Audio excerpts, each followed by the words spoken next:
Si ves a alguien enfadado, dale un abrazo. Unos negocios ofrecen servicios gratis y otros piden donaciones.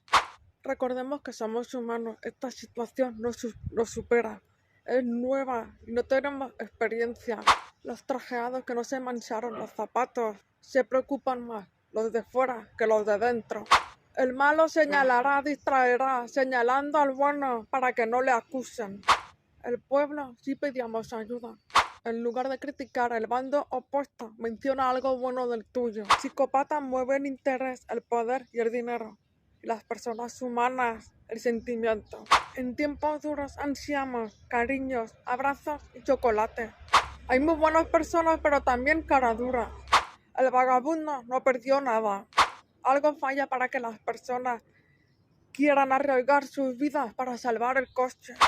Algunas personas, comercios y ayuntamientos se aprovechan de la solidaridad gratuita que están ofreciendo para ahorrarse ellos, mientras los voluntarios gastan dinero de su bolsillo. Los periodistas honestos no salen en la tele. Hay dinero para cosas innecesarias, pero para esto no.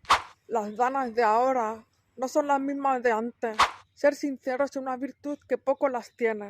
Los narcisistas, los psicópatas, las personas tóxicas señalan con falsas etiquetas de discriminación para que esa persona deje de intentar abrir los ojos a los engañados.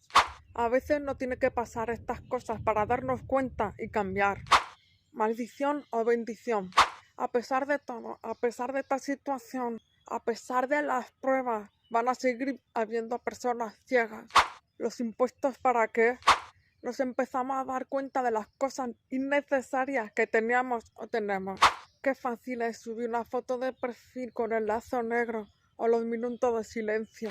¿De qué servía guardar cosas en el trastero?